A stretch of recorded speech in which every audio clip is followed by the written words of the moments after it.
No handlers, no palace PR team, no carefully pre-approved questions. Just Howard Stern, a microphone, and a prince who walked into the wrong studio thinking his title would protect him. For over 4 decades, Howard Stern has been the undisputed king of brutally honest interviews. A man who asks what no one else dares, who pushes where no one else will. But on a Thursday morning that would go down in broadcast history, Howard faced something he hadn't encountered in years. A guest so convinced of his own superiority that he couldn't see the trap closing around him. Prince Harry arrived expecting to control the conversation. He left 25 minutes later, verbally dismantled, publicly humiliated, and banned from ever returning. The cameras caught everything, every condescending smirk, every arrogant deflection, and every devastating response that proved Howard Stern doesn't bow to anyone, especially not to men who think crowns make them untouchable. Before we dive into this explosive story, make sure you hit subscribe and smash that like button. Now, let's get into exactly what happened in that studio. The Howard Stern Show studio hummed with its usual electric, unpredictable energy. Dim lighting, walls plastered with posters from decades of outrageous interviews, and the unmistakable smell of coffee, equipment, and trouble waiting to happen. Howard Stern slid into his seat behind the microphone, long hair tucked behind one ear, glasses reflecting the studio lights. He cleared his throat, shot a glance toward his co-host Robin Quivers, and smirked. "This is going to be interesting," he murmured. Robin raised an eyebrow. "You think he'll actually answer anything?" "I think he'll try not to. That's when it gets fun." Then the door opened. Prince Harry stepped inside like he owned the room. Harry offered a stiff nod as he settled into the guest chair across from Howard, leaning back with the posture of someone who expected the furniture to be grateful for his presence. "Welcome to the show, Prince Harry," Howard began, his voice carrying that signature blend of warmth and mischief. "I gotta ask, should we bow, salute, or just vibe? What's the protocol for interviewing someone who hates protocol?" Robin laughed softly. It was meant as a joke. An icebreaker. Harry's eyes sharpened instantly. "You don't need to bow. I'm not part of that circus anymore." Howard raised a brow. "Well, you left the circus, sure. But the circus didn't leave you. That's why we're here, right?" Harry crossed his arms. "I'm here because people need to hear the truth, without tabloid twisting." Howard leaned back, amused. "Buddy, you're on the Howard Stern Show.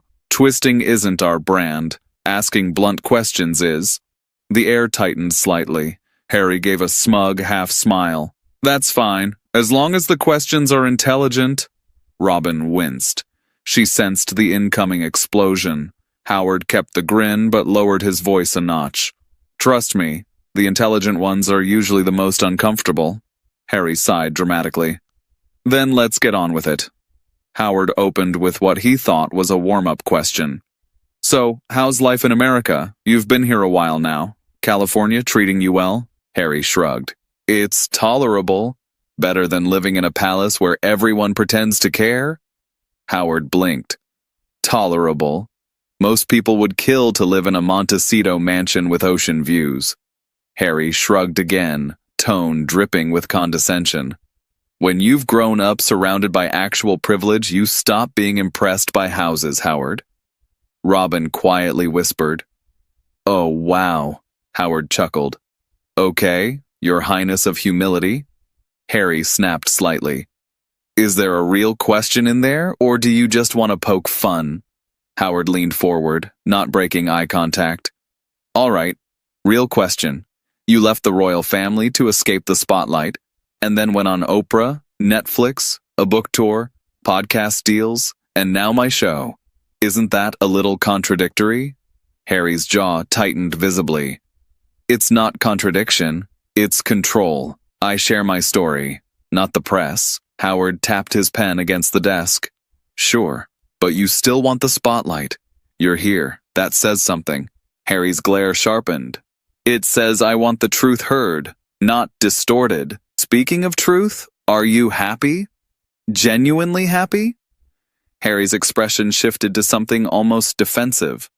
Of course I'm happy. Why wouldn't I be? I don't know. You seem pretty tense for someone who's happy. I'm not tense. I'm focused. Howard nodded slowly. Focused on what? On correcting false narratives, on building something meaningful, on proving that I made the right choice. Proving to who? Harry paused. The question seemed to catch him off guard. To the people who doubted me. Howard smiled gently. See, that's interesting. Happy people usually don't spend their energy proving things to doubters. They just live their lives. Harry's face reddened slightly. I am living my life. Are you? Because from where I'm sitting, it looks like you're still fighting battles that ended years ago. The battles haven't ended. They've just changed form. Maybe. Or maybe you're the one who won't let them end. Robin murmured. Oh, this is getting deep. Harry shifted in his seat, clearly uncomfortable. Can we talk about something else? Sure. Let's talk about Megan. The shift in Harry's demeanor was immediate. A wall going up so fast you could almost hear it slam. What about her? Howard shrugged casually. Everything. How's she doing? How's the marriage? People are curious. Harry's voice dropped into a cold, defensive tone. She's fine. She's wonderful. We're both thriving. That word keeps coming up with you guys. Because it's true. Howard studied him. And she's happy? Really happy? Harry snapped. Why does everyone keep asking that? They expect a different answer. Yes, she's happy. I'm happy. We're happy. Is that so hard to believe? Howard held up his hands. Hey, I'm just asking. You came on the show. Questions are kind of the deal. Questions are fine. Insinuations aren't. What did I insinuate? That we're not what we say we are. Howard tilted his head. I asked if you were happy. You got defensive. That's not an insinuation. That's an observation. Harry's eyes narrowed. You're twisting things. I'm asking things. There's a difference. But I've noticed that distinction seems hard for you, Robin whispered. Oh boy, this is only part one. Howard pressed forward. All right, let's talk family. Your actual family. How are things with William? Harry rolled his eyes dramatically. Of course, that's all anyone wants to talk about. Well, yeah, you wrote an entire book about it. I wrote a book about my life. He happens to be part of it. A pretty significant part. You talked about him throwing things at you, physical altercations, deep resentments. Any progress on fixing that relationship? Harry's smirk returned, cold and condescending. Some relationships can't be fixed. Some people don't want to change. And you're sure it's all on him? Harry stiffened. Excuse me? I'm asking if you've considered that maybe, just maybe, some of the problems involve you too. I've done nothing but try to repair things. They're the ones who refuse. Have you? Because from the outside, it looks like you've spent 3 years publicly attacking them while claiming you want reconciliation. I've told my truth. Your truth involved sharing private family conversations, childhood traumas, and accusations that your family is racist. That's not a peace offering, Harry. That's a declaration of war. Harry's face flushed. They needed to be held accountable. And you're the one who gets to hold them accountable? You, who benefited from that system for 30-plus years? You're the moral authority? Harry leaned forward aggressively. I'm the one who had the courage to leave. Howard nodded slowly. Or the one who had somewhere better to go. Most people don't leave bad situations because they can't afford to. You left because you had a rich wife and Netflix money waiting for you. That's not courage. That's options. The studio fell silent. Harry stared at Howard, his mouth opening and closing. Robin whispered, "Oh my God." Harry finally spoke, his voice shaking with controlled fury. You don't know anything about my choices. I know what you've told us, and what you've told us is that you escaped an oppressive institution by moving into a $16 million mansion. Forgive me if the sympathy doesn't flow freely. Harry stood up slightly, then sat back down. A false start that betrayed his agitation. This is exactly what happens. I try to share my perspective, and people like you twist it into something negative. Howard shook his head. I haven't twisted anything. I've repeated your own words back to you and asked follow-up questions. If that feels like twisting, maybe the problem is the original shape. What's that supposed to mean? It means your narrative has holes, Harry, big ones. You can't simultaneously claim you want privacy while doing constant media appearances. You can't claim you want reconciliation while publicly attacking your family every 6 months. You can't claim you're thriving while looking this angry all the time. I'm not angry. You've been angry since you walked in. I made a joke about bowing and you bit my head off. You're the angriest, thriving person I've ever met.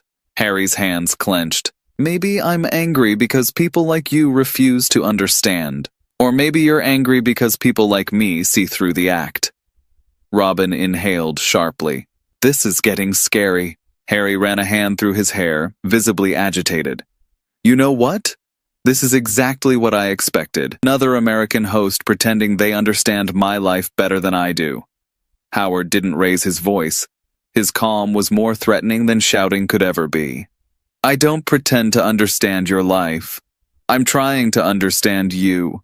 But you're making it impossible because every question becomes an attack in your mind. Harry's lips curled in a cold, dismissive smile. Maybe I'm not here to be understood. Howard tapped his pen. Then why are you here? Harry looked away, jaw clenched. I'm here because my team thought it would be good for the book. So you're here for promotion? I'm here to share my story, which you're also selling. For money? While claiming you don't care about money. I never said I don't care about money. You've implied that you left royalty because it was morally compromised, but you've replaced royal money with corporate money, Netflix money, Spotify money, book deal money. How is that more ethical? Harry sputtered. It's different because I'm in control. You're in control of what, exactly? You have deals with corporations that expect content. You have publishers that expect books. You have media appearances that expect headlines. You've traded one set of obligations for another. The only difference is you chose these ones. Exactly. I chose them. So did King Charles choose his. So did William. They chose to stay. You chose to leave. Neither choice is morally superior. They're just different. Harry's voice rose dangerously. My choice was about survival. Your choice was about preference. You preferred California over London. You preferred Netflix over palace duties. You preferred freedom from scrutiny while maintaining the benefits of celebrity. That's fine. But don't dress it up as some heroic escape. Harry slammed his palm on the arm of his chair. You have no idea what I sacrificed. Howard didn't flinch. You sacrificed a life most people would kill for to live another life most people would kill for. Forgive me if I don't see the tragedy. I sacrificed my family. You chose to leave your family. Those are different verbs. They forced me out. You said yourself you made the choice. Which is it? Did you choose or were you forced? Because you keep switching depending on what makes you look better. Harry stared at Howard, breathing heavily. You're deliberately misunderstanding me. I'm deliberately listening to you, and what I hear is someone who can't keep his story straight because the truth is messier than the narrative he's selling. Robin murmured. This is brutal. Harry stood up suddenly. I don't have to sit here and be psychoanalyzed. Howard stood too, not aggressively, but with the firm authority of someone reclaiming his space. You're right. You don't. You can leave any time. Maybe I will. Maybe you should. Because honestly, Harry, I'm not sure what you came here to accomplish. You won't answer questions about Meghan. You won't discuss your family without getting defensive. You won't engage with any perspective that doesn't match your own. What exactly did you think was going to happen? Harry's voice turned icy. I thought I'd get a fair interview. This is fair. Fair doesn't mean agreeable. Fair means I ask real questions and you give real answers. You've given me deflection, hostility, and rehearsed talking points. That's not a conversation. That's a performance? Harry laughed bitterly. That's rich coming from a shock jock who's made a career out of being outrageous. I've made a career out of being honest. There's a difference. And I've been honest with you tonight, more honest than most people in your life probably are. The question is whether you can handle it. I can handle anything. Except questions. Except pushback. Except anyone who doesn't tell you what you want to hear. Harry ripped off his microphone, the gesture sharp and angry. This was a mistake. Coming here was a mistake, Howard nodded. Maybe, but not for the reasons you think. Harry paused. What's that supposed to mean? It means you came here thinking you'd control the conversation. You came here thinking your title and your trauma would shield you from scrutiny. And when they didn't, you fell apart. That's not my fault, Harry. That's yours. I didn't fall apart. You're standing up, ripping off equipment, and preparing to storm out because I asked you questions. What would you call that? Harry's face contorted with barely suppressed rage. I call it refusing to be disrespected. And I call it fragility. The inability to handle anything that doesn't go exactly your way. You don't know me. I know what you've shown me. And what you've shown me is someone who demands empathy while offering none. Someone who wants understanding while refusing to understand. Someone who talks about honesty while getting angry whenever someone is actually honest with him. Harry pointed at Howard, his hand shaking. You're going to regret this. Howard smiled thinly. Threats now? That's very royal of you. It's not a threat. It's a promise. People will see how I was treated here. They'll see exactly what happened. A journalist asking questions. A prince refusing to answer them. A confrontation that the guest created and then fled from. I'm not fleeing. You're literally walking toward the door. Harry stopped, caught in the observation. For a moment, something flickered behind his eyes. Embarrassment, maybe. Or the awareness that he'd lost control of the situation entirely. But then the walls went back up.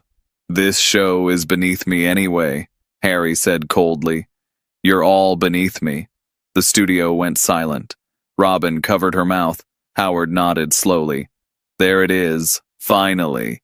The truth you've been hiding all interview. Harry blinked. What? You think you're better than everyone? Better than me, better than the audience, better than the people who bought your book and watched your documentary and gave you platform after platform to tell your story? You think your title makes you special even though you claim you don't want it anymore? Harry's voice rose. I never said. You just said we're beneath you. Those are your words. Out loud. On microphone. And you said them because you finally got frustrated enough to drop the act. That's not what I meant. That's exactly what you meant. And here's the thing, Harry. You're not above anyone in this room. You're not above the crew who set up these lights. You're not above Robin, who's listened to you condescend to us for 20 minutes. You're not above the audience who took time out of their day to watch this interview. Howard stepped closer, voice dropping to something quiet and devastating. You're not above any of them, and pretending you are is why you've lost everyone who ever mattered to you. Your family, your country, your credibility. You've traded all of it for the right to feel superior. And now you're standing in my studio, insulting everyone around you and wondering why people don't love you anymore. Harry stood frozen. The arrogance had cracked. Underneath it was something raw, pain, confusion, the look of a man who'd just heard something he couldn't unhear, but he couldn't admit it. Not here, not now. You're wrong about me, Harry whispered. Maybe, but I don't think so, and neither does anyone watching. Harry turned and walked toward the exit. At the door, he paused. You'll regret this, he said, but his voice had lost its edge. It sounded almost hollow. I doubt it, Howard replied, but I think you might. Goodbye, Harry. The door slammed behind him. The studio sat in stunned silence for a long moment. Then Howard sighed, back into his chair. Well, that happened. Robin shook her head slowly. I've never seen anything like that. Howard rubbed his temples. I didn't want it to go that way. I really didn't. But he came in swinging, and when you swing at me in my own house, I swing back. He called us beneath him. He did. And that's the part that'll stick. Not the questions, not the deflections. That moment when he finally said what he actually thinks. Robin looked at Howard. Do you feel bad? Howard considered the question seriously. I feel sad. Not for me, for him. He's clearly lost, clearly angry, clearly convinced that the whole world is against him. And when you believe that, you make it true. You push everyone away and then blame them for leaving. He turned to face the camera. Folks, I want to apologize. That was supposed to be a conversation about his book, his life, his perspective. What it became was something else entirely. He's welcome to tell his side of things anywhere he wants, but he's not welcome back here, not after that. The interview lasted 23 minutes. Its impact would last considerably longer.